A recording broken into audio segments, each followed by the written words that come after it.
We'll get it rolling. Welcome to the first episode for anyone tuning in. This is the Young Entrepreneurs Network YN podcast. Duane was the first ever speaker at the YN events. Came from the very beginning. We're now 8 events in.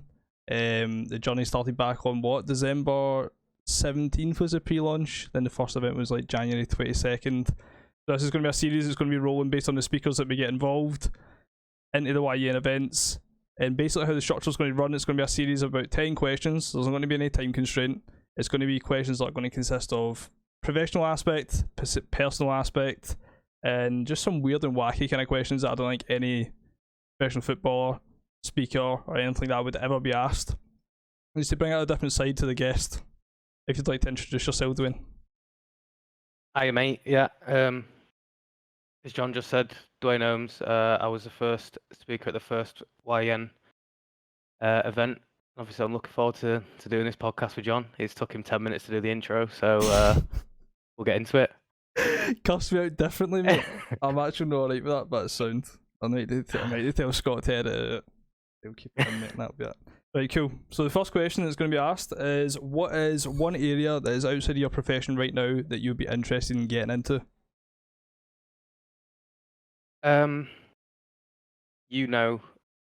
Obviously I've spoke a lot about wanting more than one source of income, obviously coming towards the peak of my career, and then after the peak it's all apparently downhill, so I'm trying to plan for my future in that aspect. So I've been looking at different income avenues, and I've taken quite a fancy to a bit of farming, you know. Bit of farming? Yeah, that was not what I expected, mate. Yeah, I'm a Yorkshire boy, obviously. So we're moving back up to Yorkshire, and we're buying as forever home, and it's got a bit of land and stuff. So I'm looking at, I don't know, a few sheep, a few cows, you know, see if that sort of lifestyle gets me going. That was the last thing I expected you to hit away with them, mate. Honestly, like, why? See, because, well, quite ironic. Did you watch the community video that people made for for my birthday? No. Ty from in chat owns a farm. That's his business. So he done his recording of him in the community video was him in dungarees and wellies with about 40 cows behind him. And he was just, see, that's just mad to me. That is the maddest thing. Also, I knew that you were interested in property. Based on a few of the members that are now part of YN, there's a large interest in property, and obviously for a good reason. And funnily enough, we're actually going to be consisting of a workshop next month on property, which Blair Cawley is going to be taking. So he's 19, got 6 years experience in property, specialises in rent to buy.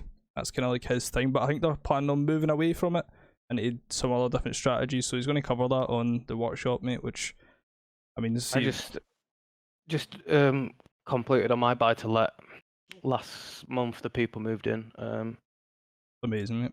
Bought it in Leeds. It was a 1-bedroom mid-terrace. Did it through my financial guy and some man he knows in Leeds, and he basically told me it had a lot of potential because it had a big, large loft space that they could convert into another bedroom and an ensuite. So yeah, we went ahead, bought it at 72. And got it valued after the people worked on it for 6 weeks. Got it valued again before the people moved in, and it's now up to 94. So amazing, mate. Yeah, for the first one, obviously that's exciting.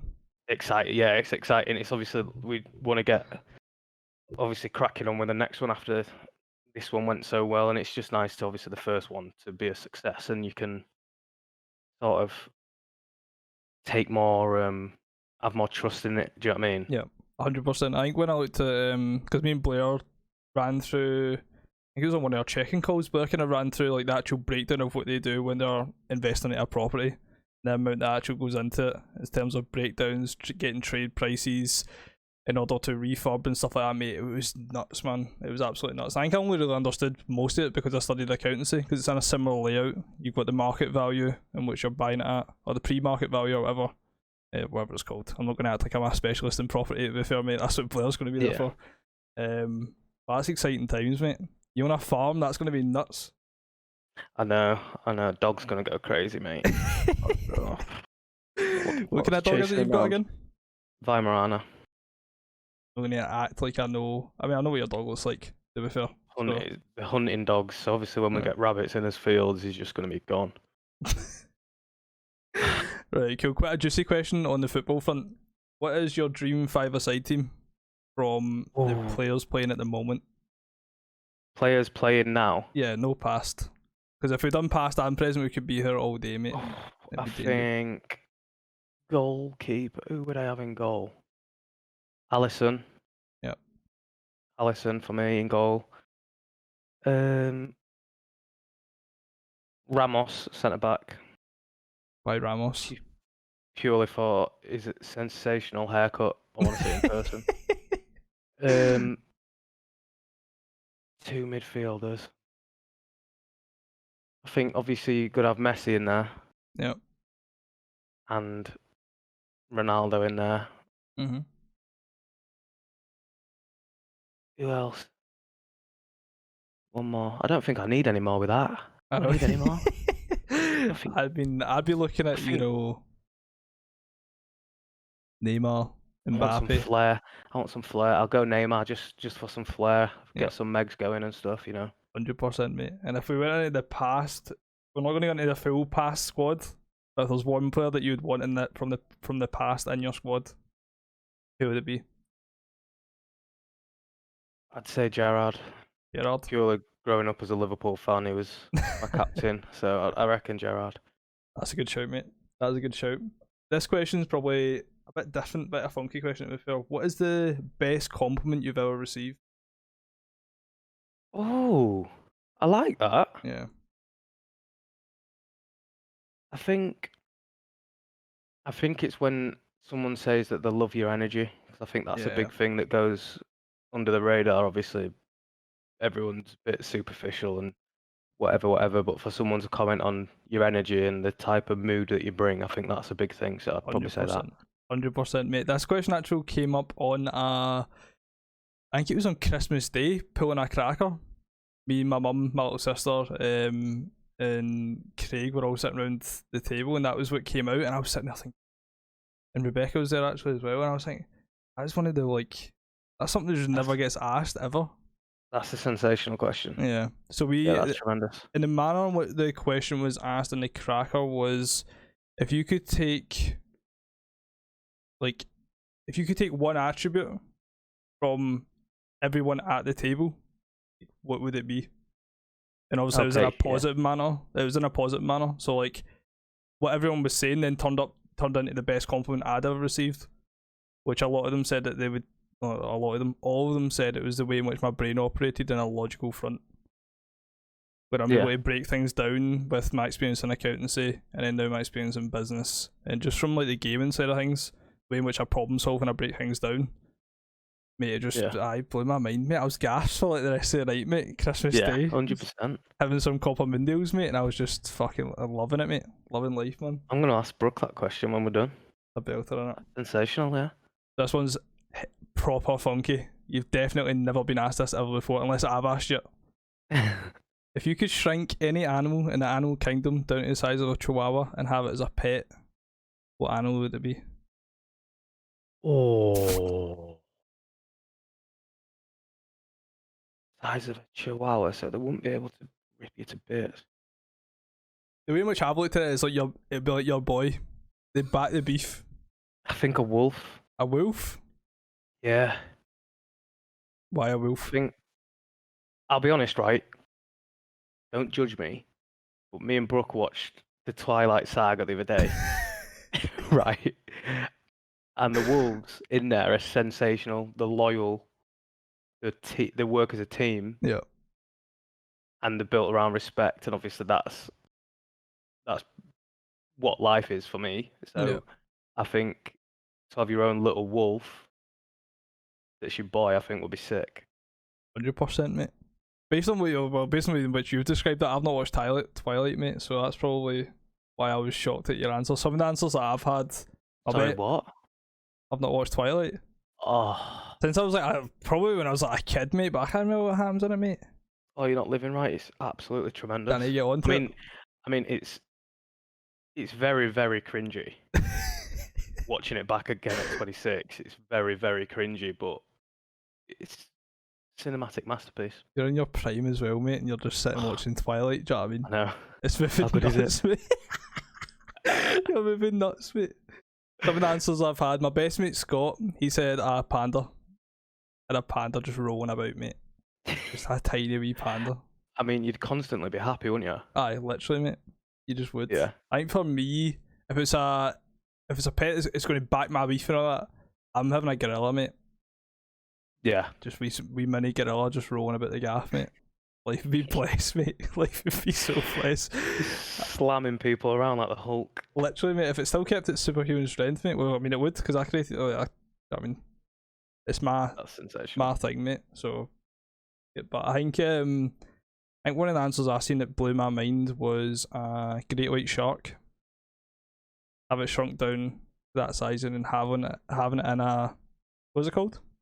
Aquarium? Like a tank? Like a tank? We tank, yeah. You just have your own great white shark, just chilling. Be absolutely nuts, mate. Until it just broke out and then you'd be. Well, I mean, If anyone annoyed you, just dip their hand in the tank. Right. What would be your best tip for making the world a better place? Ooh, my best tip.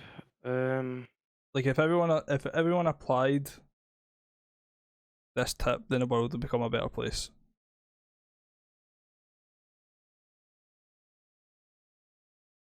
I think the day and age that we're in, it'd be to. I think it's got to be something to do with social media. I mean, the world that we live in now. I don't think you can take everything you see on social media at face value because you've got to remember that it's what people choose for you to see out of their life, and obviously most of the time it's a load of rubbish. Yeah. Like I remember when I was in my darkest days, no one would have known by looking at my social media. Do you know what I mean? Yeah. So it's to me it'd be to be happy with what you've got and not focus on what you see elsewhere. 100%. Don't get distracted by the fake things that you see online, fake things that you see on social media. It's not worth your energy. I think even just what you're saying there is based around. You ever read the book The Subtle Art of Not Giving a Fuck by Mark Manson? No, I need to though. That's literally. I mean, I'm only 3 chapters in. The first 2 chapters, like literally probably the first paragraph of the first chapter is all about the social expectations of society, into which he goes into it, and it's like be admired, be smarter, be stronger, be richer, be more sexier, and crap out 12-carat gold nuggets while kissing your selfie-ready spouse. That is the expectations of society in this day and age. And the sooner we get away from that, the sooner people stop focusing on that aspect and try to have this picture-ready life, then life would be so much more easier, mate. And that's kind of like his philosophy. It's something that in terms of not caring what people think, I ain't been around probably my mate Scott, that's when things started to change when I was growing up through school. I started to not care. So what I done to like channel that was I used to drive my mum's car, which was a Kia Rio. Got a mum like car to be fair, right? So what I used to do, I used to blast my music in it, full blast. And gradually, like as time went on, I started not caring about the fact that people were looking at my car, looking at me, and then passing judgment as people just normally would. And I started just embracing it. I'd start putting down my windows. I would start when I was sat at traffic lights, I'd put down my windows and I'd just let the judgment pass. And the more judgment that passed, the less I cared. And then whenever I explain them, when somebody says, like, for example, Mindful Mondays that we do on a stream, people will be like, how do you not care what people think? And there's not really, I've never had a philosophy about it. It's just kind of like a switch. And like Gildy and Shat said it's kind of like the switch where you just grow up. You realise that life's too short. As long as you're comfortable, aye, it don't matter. I 100%. say this to Brooke, like, we'll be walking somewhere and we could be walking through a supermarket and I'll just do something that I know will make her feel uncomfortable because I want her to feel uncomfortable to get over the fact that thing makes her uncomfortable. Do you know what I mean? Yeah. We could be walking and I'll just start shouting or start dancing in the middle of a supermarket 100%. because what does it matter? You're never going to see these people again. Their thoughts and I think that's, for me, I think it's easier because obviously the profession that I'm in, I get a lot of it on social media anyway. So for me, what when I stream, people come into my stream and people question my commitment to my job because I'm sat playing a game, whereas they wouldn't have a problem with me sitting downstairs and watching TV with my missus. So these are the things that when I'm thinking about not caring what people think, this is what I mean by their opinion is so clouded and they don't know you, so it don't matter unless you know me. If you know me, your opinion matters, but if you don't, then it doesn't. Fortunately, I think it's I think the exact way it was worded, but if you're going to care about anyone's opinion, it should be the opinion of those that know you best. And I've kind of carried that with me, and I think that's probably why. Because when I look on social media, mate, and I see the shit that you get, even look at like Tom, for example. Any footballer, a bit now, isn't he? yeah. Any footballer, to be fair, that's kind of, as soon as anything starts going a bit south, results starts coming in, you start to realise how much football means to a fan or whatever, and they decided to take it to social media. And when I used to watch, when you were at Derby and I seen some of the stuff getting said about you, it riled me up, mate. And I'm not you in it. I'm not you, and I'm not like. I think it's nuts. You just said there like how much football means to a fan. But for me, it means so much more to a player. 100%. And I know that sounds strange to say because fans love their club and love the history of their club, and they think players don't care. But if a player's failing, then that player's livelihood's at risk. So it's not. It's for us. It means more than just you're picking up a wage. It means a lot more than that. You're looking after your family. You're looking after your future. You're looking after everything. And if you're not performing, it means more to the players than to the fans.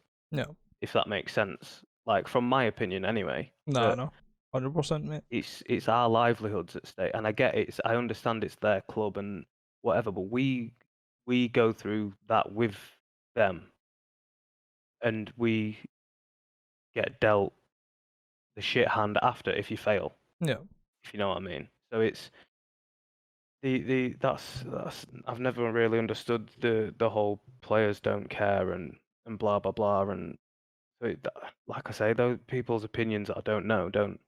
As long as the people that know me think I'm a good person, that's all I'm bothered about. And I think I mean, this could be something controversial. This might tickle people the wrong way as well. But for me, like, I'll never invest in something emotionally that I can't control. Like, if I'm a Ranger, I'm a Rangers fan in it. So if Rangers go out and lose at the weekend, that doesn't affect my mood or how I go about my day-to-day life in any sort of way, shape, or form. I'll check. I'll see the score. That is it. There's no emotion that's going to affect my day where if Rangers lost on Sunday, then my whole week's in shit.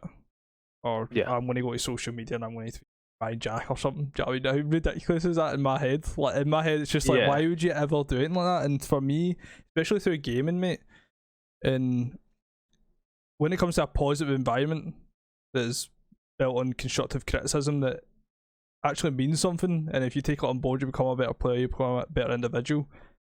A lot of the shit I see on Twitter is just like, it's like people, it's obviously it's just backseat gaming, as we would call it in the gaming world, innit? But it's like backseat watching football, dishing out what you should and should have done it, and using hindsight, which hindsight's 2020, so of course it's going to be. If it was that easy, everyone would do it as well. These are like, I could never be able to give you sort of a rundown play-by-play of what you should be doing in a game, or what you should be doing with your business, because your field of expertise is a lot greater than mine in that aspect. So I'd never watch you play, and fair enough, I'd say, did you not see him on your left? But I'd never say, you should have done this and then this and then this and then this, because your brain thinks differently to me in that aspect, because that's your profession. Do you know what I mean? So it's easy to say things looking on and whatever, and it even happens when, So say I'm on the bench on a Saturday, Yeah. I'll be watching and I'll be like, oh, why didn't you just pass it inside? Yeah. But then I'll stop myself and think, well, I know that when you're on a pitch, it looks completely different to when you're 20 rows up in a stand and you can see everything and everyone. Yeah. And you're not having to think about your touch, your pass, where you're going to run after, where your opponent's coming from, where your players are moving to, where all these things are these split-second instinctive decisions. But when you're not the person, everything goes 0.5 speed. Yeah. So I can't then stand on the pitch and sit on the sideline, sorry, and say, well, they should have done that. They know what they should have done, but obviously on the pitch, it happens. It's too quick to then be thinking It's over and over and instant. over. Instant. It's So just based on your decision making at that yeah, moment. 100%. So, no, 100%. And it's the same in. I mean, both of which are different. Of course, with when it comes to like esports or gaming or whatever you want to call it. But obviously, just like COD's a game of milliseconds. When it comes to decision making in football, football's a game of milliseconds as well. And it's easy to backseat game, or when you're watching a TV, or when you're watching from the sidelines, easy to just kind of say what you're thinking. But 100%. just it's a crazy concept, mate. And I think it was when you were speaking at the event as well. I think one of the main questions I asked you was on the topic of social media and stuff, like how do you deal with that? Of which obviously people will see the recording of you speaking at the event, but if you wanted to touch on it in any sort of way. I mean, I did delete social media at one point because I just didn't want to put up with it. Whereas now I can sort of just if I got a comment yesterday or today that I weren't even part of this conversation. One of my old teammates had tweeted about our old team and the chairman, and someone replied saying, "Has he paid you to say this? You and Duane were battering him and tagged me in this thing, and then they were getting in this argument, and they're all talking and saying their opinions, and I'm just sat there thinking, why am I even involved in this? Like, Yeah. I didn't even like look after a certain point. Like, I read a couple of them, and I was like, what's the point? Yeah. Like, I've got no interest in it unless it's gonna make me feel better or not even feel better, make something in my life better. Then Yeah. I'm not gonna put my time into it. So my social media thing's the only thing that I'll probably get fully involved in now is my commitment to some charities that I work with. Yeah. And they're the topics and things that I'll read and will communicate with people on social media. So I'm not as open as I used to be because I just can't be bothered getting all these silly replies. So my thing now is I just don't read them. I Yeah. see if I don't recognize who they're from, I just won't read it. So it's simple as that. 100%, mate. And I think like every footballer I think's all got a different approach, but they all kind of meet at the same kind of like norm almost, where it's either one extreme where you have no social media, or the other side of the coin where you kind of flick through things, but you know it's not going to pierce that kind of emotional wall that you have. It's not going to make you feel like shit or whatever. It's just you're just consuming social media like everyone else does, to be fair, but just not making sure it doesn't impact you in any sort of way. Nah, I think that's I think it's a side of things that, I mean, if any generation, to be fair, I think it's probably people of our age that they're more exposed to it. But I mean, I sat with my gran, like, I think it was after you spoke, to be fair, or it might have been after Tom spoke at an event. I think it was the more time I was spending with you guys, and then probably from a streaming aspect, putting me like Declan Gallagher and Andy Halliday and stuff like that. I'm always curious about this kind of stuff. And in general, when I think back to when I wanted to be a footballer when I was younger, being a footballer now, mate, like, I don't know if I could do it, mate. Be fucking nuts, like the actual. It's too easy for everyone to share their opinion. Yeah. Is the problem now. The pressure's just. And I think the thing with social media is you can see 100 good comments, but the one bad comment's the one that you'll take away from reading. So it's like that's why I just don't even read them anymore. Yeah. Like, I used to have this conversation like with my mum, and my mum would be like, "Oh, they're loving you on Twitter." I don't care if they're loving me on Twitter because the people on Twitter don't pick the team. There's Yeah. a manager that picks the team. It's my performances that get me in the team. So I'm not bothered what people think of me on Twitter, on Instagram, on whatever, because at the end of the day, it's the manager and my performance every day throughout the week that gets me in the team. So if I was just reading these comments on Holmes should be playing, Holmes does well when he comes on, then you're sort of setting yourself up for mentally that's wrong because you're thinking you're doing enough when you can always do more. So Yeah. you can't be happy with just coming on and doing well for 10 minutes at the end of a game Yeah. when everyone's tired. You need to be able to do it for 95. Yeah. So it's sort of like it's just a mental switch of I'm I'm going to be the one that gets me in the team and stays in the team, not because these people are all kicking off on Twitter. What these people think on Twitter is not going to change the manager's mind. It's only 100%. you that can change the manager's mind. So that's the way I look at it now. And I've had this conversation many a time with my mum, with my missus. Like, it's not even worth reading. No. It's like I think on social media, it's just it's like the feedback loop from hell. Just like they love you when you're up, they hate you when you're down. So what's the point in even indulging in either? Because like either is going to come at some point. I said it. I said it when we did the event. I said the best bit of advice I got as a footballer is that it's a roller coaster and you can never get too high when it's going well and never get too low when it's not because it can change and there's Yeah. always the next game. Yeah. So people only remember your last game. So if you're doing well or you're doing poorly, there's always a chance that it'll change. So you can never be too up when it's going well and too down when it's not because it's a roller coaster and that's how it is. 100%, mate.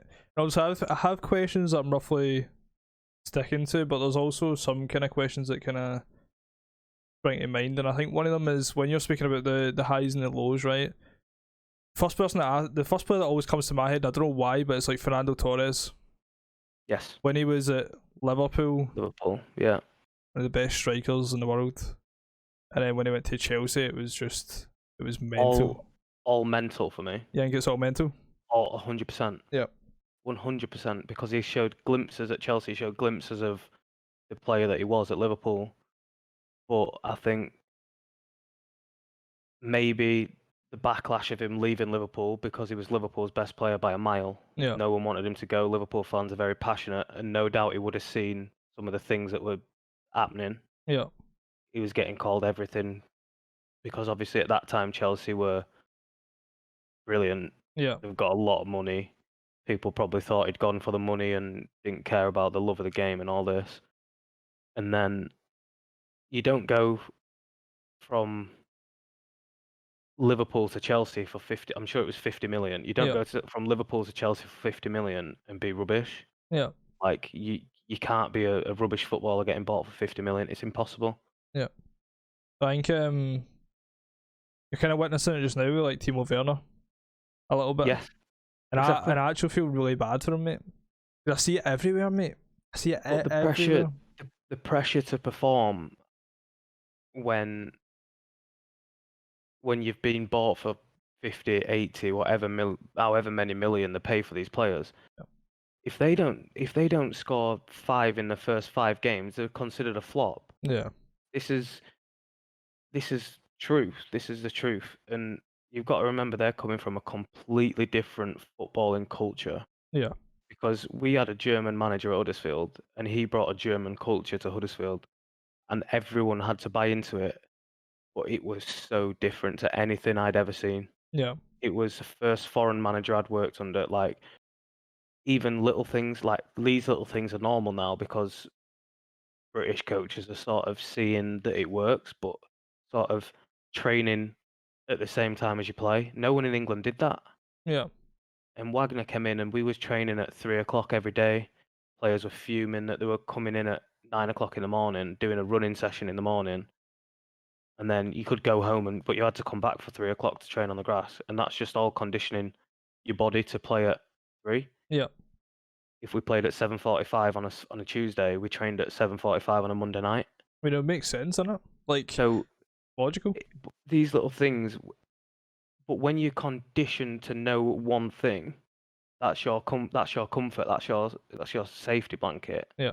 But these people coming in, why are we doing this? We've never done this. Mm. We've never done this, and we've been on. Do you know what I mean? It's sort of that. So when these players come from abroad, come from a different culture, and then they get hit with the English culture, they'll be thinking the exact same. Yeah. Why are we doing this? This isn't what I normally do. Like, and it's exactly the same. So I feel for these players that go with big price tags and big expectations, because mentally that's a lot to take on Yeah. before you go onto a pitch. Oh, I couldn't agree more, mate. And I think I watched I don't know how to pronounce his name, Tuchel, the Chelsea manager just now. Yeah, Like, I think seen a clip from a press conference, and it was Timo wanted to stay back at training to practice shooting, and Tuchel was like, "You know how to shoot, like you know how to Yeah. score. You've been doing it your whole career, so just get inside and go for a shower, and you're like, tomorrow's a new day." And it was like, I mean, having a manager like that for a start, having that much belief in you, it's going to give brilliant. the best Yeah. best level of results, and they really. I mean, it's kind of like allowed me to kind of take a shine. I mean, when it comes to football, I watch football based on. I mean, it's usually if I have any sort of like relationship with a player on the field or whatever, I'd watch any of your games if they were on. If you're looking at like Tom, anything along those lines in it, I would watch the game and take in and actually enjoy it. And it's because you have like a level of investment in it. Not enough to impact my emotional state of mind, but enough for me to enjoy the game. When it comes to like football, for me, I look at certain players that I like from a value aspect and from how they, from a level of respect as well, and how they treat their how they treat the individuals around them. Like diving as well to me is just nuts that that's even a thing like in this day and age. And like, I mean, I could speak about football. Fuck it. This could be like a football podcast, mate, because I do have a love for football. But I mean, we'll dip back into another question then, because we could literally sit here all night, mate, and then the first episode would be like 3 years long. What is? I mean, funnily enough, my actual next question is on a football term, but it does relate to. I mean, actually, right, we'll go away from this one then. What is your biggest success at the moment? Ooh. I think my biggest success is that I'm marrying the love of my life next year, after the year that we had last year, myself, mentally and physically. Yeah. To come through that and get to the other side, and obviously buying us forever home and getting married is That's so heartwarming, mate. that's all that matters. That is so heartwarming, mate. I said the same thing. I did an interview with The Athletic about mental health, and he asked me if you could tell yourself, because it was basically a year after what I'd been through had reared its head, and it was a year after a year on, and he asked me, he said, obviously looking at yourself last year to now, he said, what would you be happy with in a year from now? And I said that I want my fiance to still want to be my wife. Yeah. Because this time in 2020, that wouldn't have been the case. Yeah. So to me, that's my biggest success, I think. 100%, mate. 100%. And it's also so. I mean, you would think. I mean, most people answering that question, it'll be based on like a monetary aspect or something to do with a profession, something like that, man. I mean, I've heard you speak about it multiple times. The effect that Brooke has or has had on you, just how positive that is, mate, and how you have an actual relationship that's healthy, mate. And it's something that I mean, it's. I say it to her all the time, but she thinks I'm just winding her up. But you know, you can't win, can you? I know. Tell me about it, mate. But aye, what is the stupidest thing you've ever spent your money on? Been a few, mate. I'll be honest. I think designer clothes just pointless. Yep. I mean, not shoes, because I've got shoes that I will not wear. I'll buy them and I won't wear them because I know that they'll only appreciate in value. Yep. But they are actually an investment. Investment. Yep. They are not a just a shopping spree. Yep. Well, I think designer clothes. I think I once spent £600 on a hoodie. Yep. It was literally just black and it had like a little designer logo there. Yeah. And then the second I bought it, I walked out the shop and I thought, I actually want to take that back. Like, why have I just done that? Like, did you take it back? No, I still got it. I didn't have it in me to take it back. Buyer's remorse in full flow. Honestly, or I spent a lot of money on fishing stuff, but that's just what I love to do in my spare time. I forgot you had a love for fishing, you know. Yeah, bought a bait boat. Yeah. So that I can get underneath trees and stuff, and that was expensive. But I mean, that's a hobby, so you can't really. Yeah. Can you put a price on a hobby?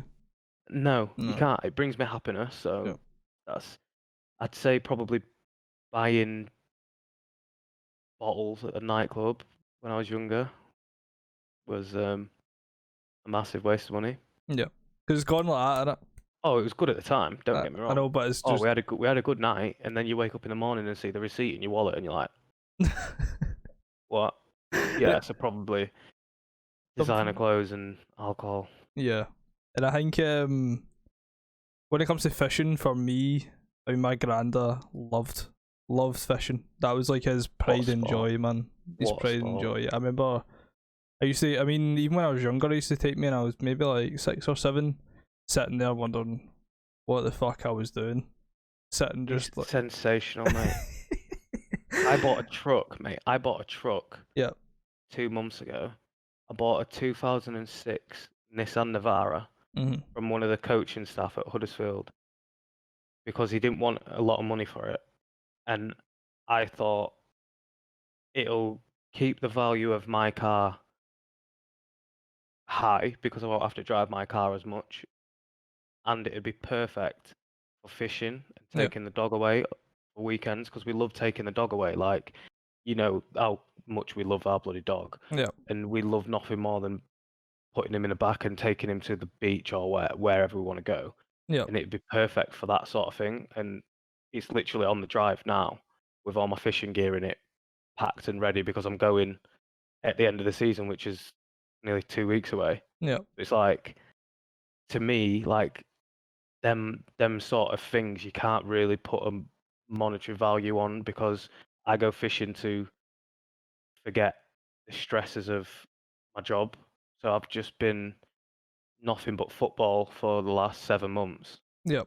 Especially the weirdest season in the world. The day after we're done, I'm going fishing for 4 nights. So I'll go there and turn my phone off and not read social media, not do anything, not read about football, not think about it, and I'll just be there, me in my tent, with my camping stuff and my fishing gear, like just relaxing. So to me, I can't put don't get me wrong, I've got things that I've bought just purely because it's like the matching or the look cool. Yeah. Like I've got a cover that goes over a gas canister. Like I don't need it. The gas canister's still going to work, but it looks cool. So I thought I'm going to get it. But it's not like, to me, that's not a waste of money because it's what I do to bring myself back down and relax. So I can't really say that's a waste of money, if you know what I mean. I think stuff like that, like fascinates me, and I think when it sounds like a weird request, right? Nothing to do with like the podcast. See, as soon as that 4 days is done, just record a voice note of like how you're feeling at that time. Oh, like, yeah. where you will feel like to see what the levels of your mental clarity are at.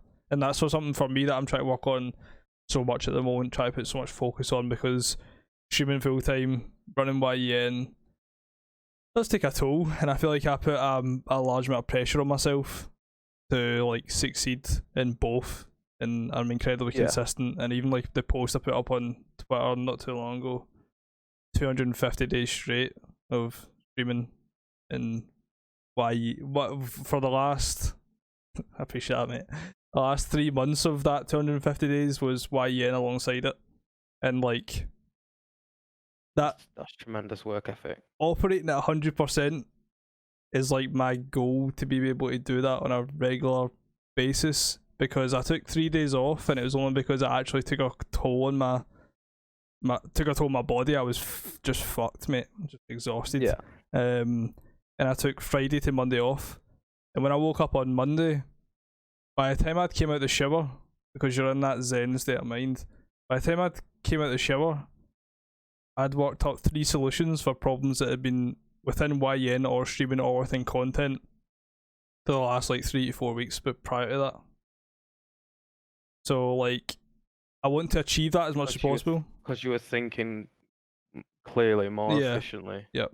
Like I can tell even just now, mate, like, I mean, or even thinking back to what I was doing, it's like your brain just feels cloudy, mate. It feels clogged. It feels like you're just running on fumes.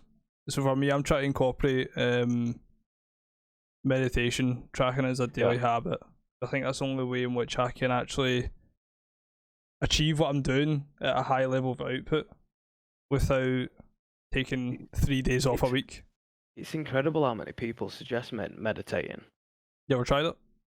I've never tried it now. I think Brooks' dad's really into it. He does it for an hour a day, every day. And he says it really helps, and I don't know where or how I'd start it, but I think it's something that I'm definitely going to look into because of the amount of people that recommend it. Yep.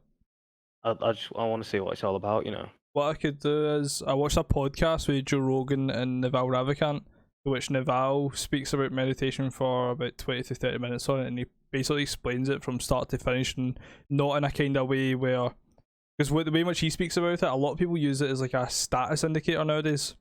Or you meditate, or that's like, and it's kind of like a lot of what people do nowadays. Like the way in which he explains it is a lot of what people do nowadays is based on status. You're only doing something because it gives you a high level of status and that kind of shit. And the way in which he spoke about meditation is essentially like, based on what age you are, you'll have an X number of emails that you need to work through in your brain. And as you're meditating, you're bringing each email to the surface, you're reading it, and then you're accepting it, and you're processing it, and it's gone. So you're bringing everything to the surface that, I mean, when I first started meditating, mate, I had shit from like school when I was like 15, when I got told to stand up in front of the whole class and repeat what my teacher had said for the last minute, and I didn't know.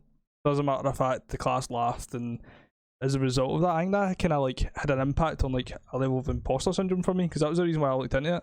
Because I used to give people advice or guidance or whatever through Mindful Mondays, and I'd go, but I'm only 21 by the way, as if like that meant anything to like the advice or guidance I was taking. And it was, so that was when I started looking at meditation, because I was like, why? Because it's my subconscious. Because it wasn't until somebody told me I was saying it that I realised that I said it at the end of every single time I gave a piece of guidance. And I was like, trying to work out why. So I looked at my subconscious. I read a book on it that was called Mind Hacking by Jason So. It was a great book. I think the book was kind of rushed though. There was like spell mistakes and stuff in it. It was weird, man. It was like a really high quality book, but there was like spell mistakes in it. Could have been on purpose. Could have been, mate. I actually never thought about it that way. Definitely could have been. But that kind of allowed me to understand my subconscious and what I had to do. And a lot of what that book was focused on was meditation. Then also in stream, like you would have seen, Posty within my stream, biggest supporter. I managed to get a call with him at one point, to which we were on the call for 5 hours. So for anyone that doesn't know who Posty is, he's just from the streaming side of things. He's based in Florida. He has 6 companies across 2 continents, completely anonymous. His businesses are... I expected to hop on the call as naive as possible, thinking I'm going to get all these business tips. My life's going to become blessed. For 5 hours, we sat and spoke about self-development, how to achieve mental clarity, how to how to get a high level of output every single day without having to take a full day's rest. And that was the areas which we focused on. And for him, he meditates for 2 hours a day every single day. And if he doesn't, there's not even any point in him turning up his day, is the way in which he looks at it. So I realised how important it was then, but it can also give you, I mean, Naval Ravikant spoke about it in the podcast, which I'll link below as well for anyone that wants to watch. He spoke about how through meditation, he has achieved like highs, almost like highs that could have been caused by drugs. He's achieved them through meditation, through the level in which he got to. But in order to get to that level where, because meditation is the art of doing nothing, literally nothing. Like, you just sit there and there's nothing's happening. And it brings calmness and clarity. And if you can achieve that through meditation, I think that's where the sweet spot is in terms of managing a high level of output on a regular basis. And that's why it's something that I'm trying to knuckle down on as much as possible. I've made that a daily habit that I'm tracking. And that podcast will explain everything on it, mate. Start off small, 5 minutes, 10 minutes, 2 minutes. Just see what flicks through. And each time it will flick through, you'll get to a level like I had. Tell you an experience actually. I had a time where I was meditating and I started to feel sick. Then I started to feel dizzy. So I just went, instead of like sitting upright like I was when I was meditating, I was like, oh, I feel dead sick. And I just lay down. And I just took 10 minutes to lay down. And I got up and I researched it. And it supposedly means whenever if something that is causing you a lot of stress is lifting from you. Oh. Which I was like, this is nuts, because I thought it was something like, you know, maybe I wasn't feeling well that day or whatever it may be. I didn't understand why. And then I went on an event with Isabel, which is a YM member, and I said it to her. And she said exactly, she smiled when I said it to her, and I was like, why are you smiling? She was like, yeah, it means that like something that is maybe been a massive weight on your shoulders is lifting. Something's passing, something negative is passing through your mind and it's coming out the other end. So that's mental. Right? That's scary, innit? I know, it's just nuts, mate. Absolutely nuts. So yeah, I'll link that below. I'll send it to you as well, mate. Naval Ravikant, someone I've looked into massively. The guy's nuts, mate. Absolutely nuts. So I guess, I mean, that's a question I kind of ran by you. What is your biggest regret, if you have any? I think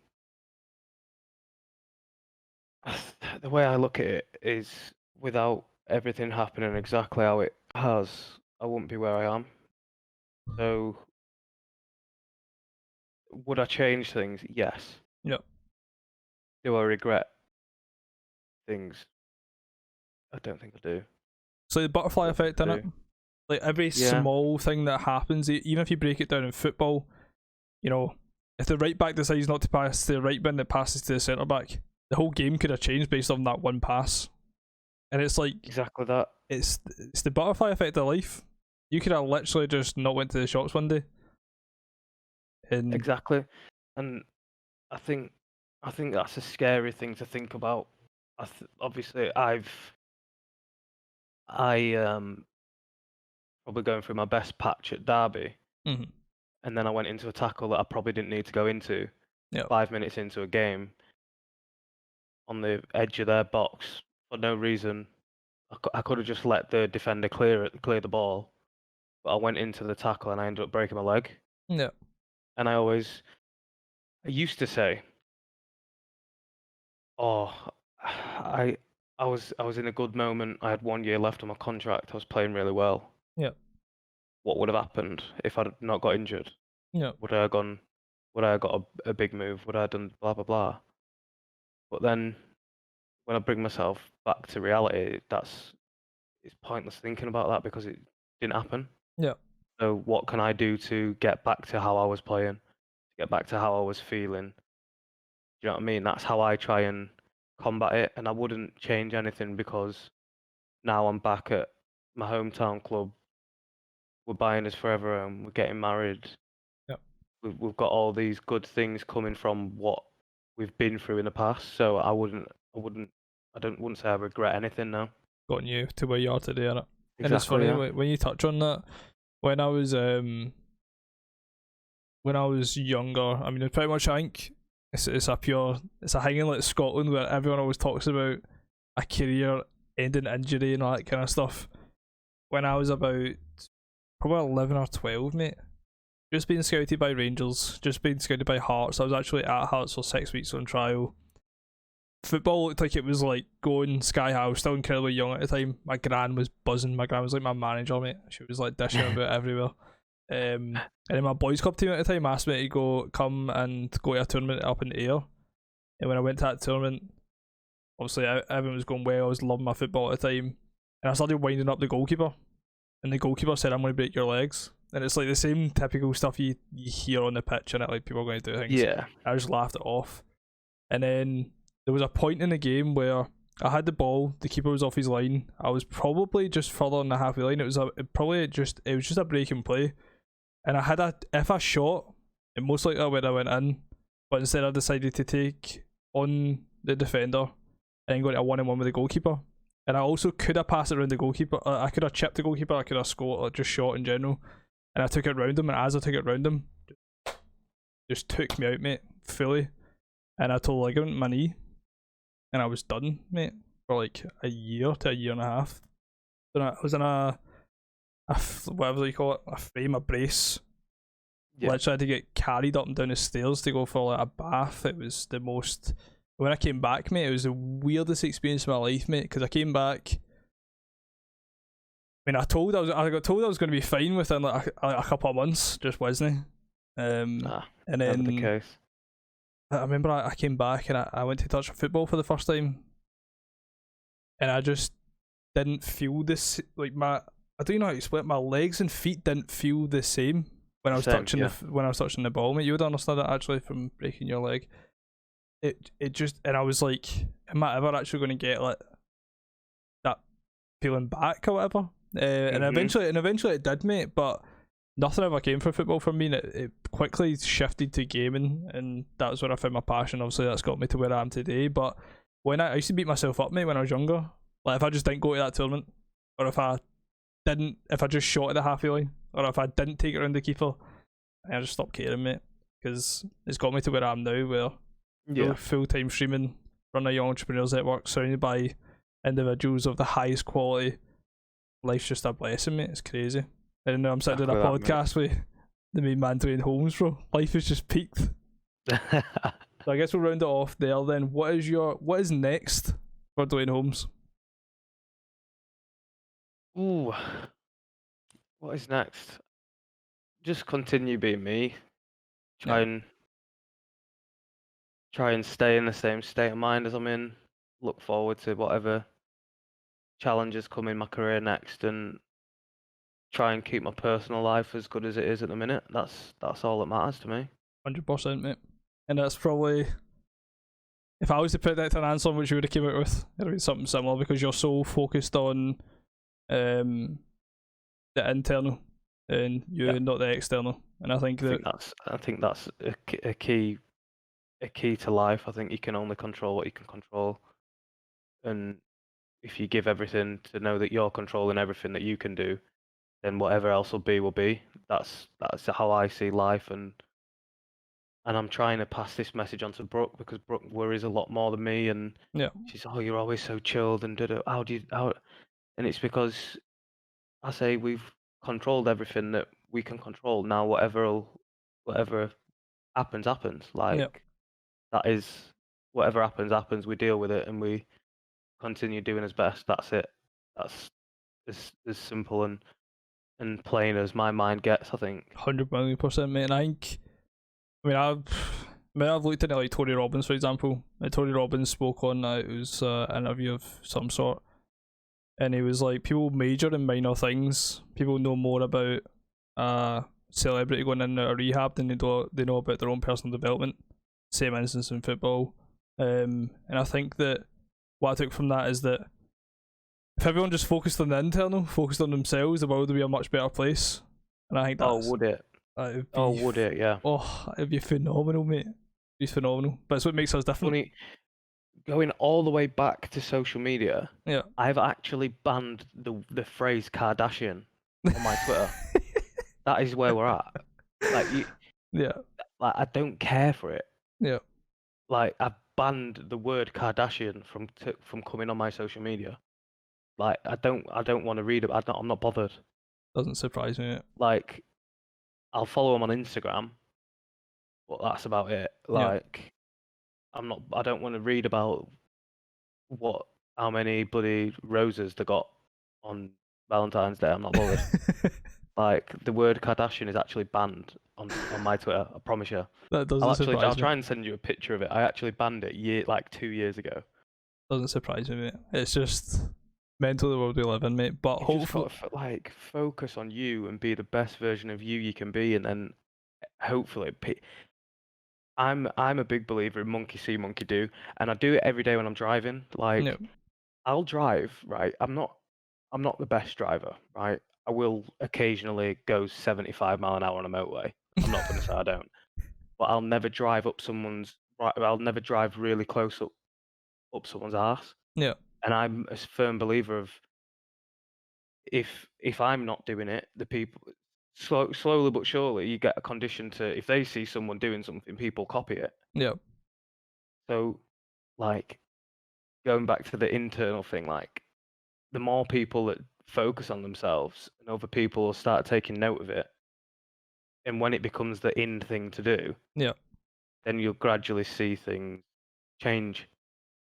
So it's like it's for me it's a massive thing in my like I could waffle on about this for hours because I know, mate. I'm like a I was firm thinking that. believer in you've got to focus on what you can control the controllables, and that comes from football. Yeah, When I was 16, the same person who told me that football's a roller coaster told me you can only control you. So if you're getting frustrated with teammates or frustrated with results or frustrated with team selection, managers, whatever, you can't control any of that. So why are you getting frustrated? yeah, You can only control how much effort you put in every day and how hard you work to be the best version of you, because you can't even control your performances. You can build habits to control performances. yeah, But at the end of the day, every game's different. So I can't control how well I'm going to pass the ball or shoot or whatever, cross the ball, but I can control how hard I'm going to run, yeah, how much I'm going to talk, how much I'm going to encourage. These sort of things are the habits that you try and build to then set yourself up for what you want, which is a good performance. And it starts from everyone sees the performance. It's like the ice. You've seen the athlete's yeah, iceberg, I guess. yeah, The iceberg. Everyone sees the money, the whatever, blah blah blah, but they don't see the discipline, the hard work, the sacrifice, the blah blah blah. And these are the things, these foundations here that get you to here. yeah, So one game you'll perform here, and everything football wise will be here. But I can guarantee you, yeah, everything that you can control is here as well. So even when your performances is down here, the stuff that you can control needs to be at the top as well. yeah, Because every day these habits become easier. The hard stuff becomes easier. Running becomes easier. yeah, Talking becomes easier. Your self-discipline becomes easier. The more you do it, the easier it gets. So these things all make a massive difference in your performance at the end. yeah. I mean, this is something that I could speak about forever as well, mate. Uh, One other thing as well that kind of rubs me that way as well when it comes to focusing on the internal and not the external, which is quite.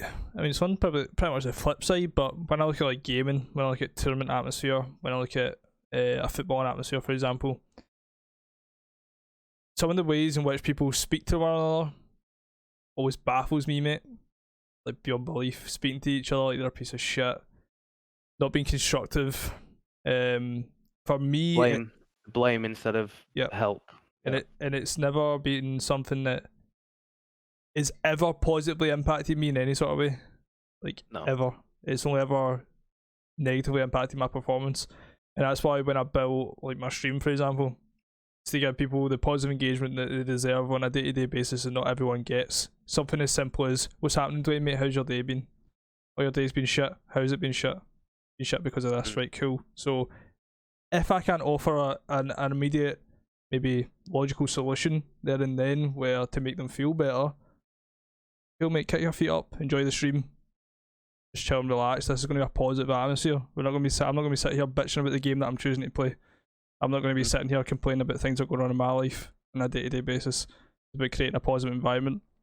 People just choose not to do that, mate. They focus on the negative. They focus on what is pissing them off. They let their emotions run riot, and especially in a tournament atmosphere, especially in football, everything, mate. People somehow think that not putting kindness first. I had this conversation literally today when I was in the ice bath, and one player was annoyed at how training had gone for him. Yeah. And I think the manager had got onto him a little bit, and he was annoyed, and I said to him, "What's wrong?" And he was talking about how, because we lost on Saturday, he was still in a bad mood today. Yeah. And I said, obviously the games are important, it's his livelihood, but when you get home and see your son, why would you still be thinking about what happened 3 days ago? Yeah. Like, you can't take this attitude home with you. Like, be angry, be frustrated at the game, but then at some point you've got to draw a line under it and it's got to go because it's not going to help you. Yep. And he was saying, I know, but it's hard. And I said, I know it's hard because I was the same. Yep. When I was 20, I hated it. Couldn't stand losing, couldn't understand how I could go from playing so well to playing so badly. But then I found massive help was for me once the next day, watch the game back, and then I was done with it. Yep. And I was on to the next one. So even now I watch my clips and then that's it. Like, I don't think about the game no more. Yep. Because the next game's always the most important one. Yep. So I'm trying to say that to him to help him, like, you can't let what happened 3 days ago, 2 days ago, what the manager said to you, how you performed in training, whatever, weigh you down, because you've still got to go home and be the best version of you for whoever's at your house. So it can't stay in here longer than it needs to. So people need to find a way to take it in, process it, get it out, move on. 100%, mate. Because it's all down to like the way in which you approach that situation. Used something that had been negative impacting your life as you were growing up, and put it in a positive manner. Put it in a almost like a constructive. I am your mate. I'm trying to help you. Whereas people choose to put things. For example, someone could have put that across in a very condescending way. Oh, you're just like me when I was 20.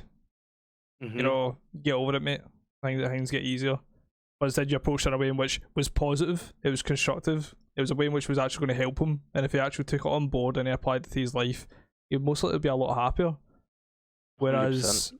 People in competitive atmosphere, especially, think that speaking to each other like a piece of shit somehow works when it just doesn't, mate. And that was kind of like the foundation of what about YN on, what about streaming on, what I'm going to continue to build everything else on, because you're building it on the values that when like in business, innit, you buy, especially small business, you buy from the person and your values align and you see the same things and you value the same things in all your values. I mean, I done a client avatar this morning with last week with one of our sponsors, Andrea, and it was funny because I was asking her similar questions like, you know, what is your values?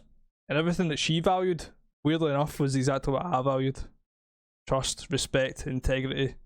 It was everything that I valued in an individual that I'd want to work with.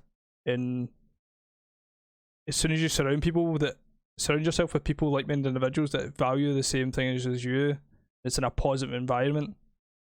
There's nobody that's going to become cancerous to the environment. The results are going to be phenomenal, mate. Absolutely phenomenal. Yeah. Absolutely phenomenal, mate. 100%.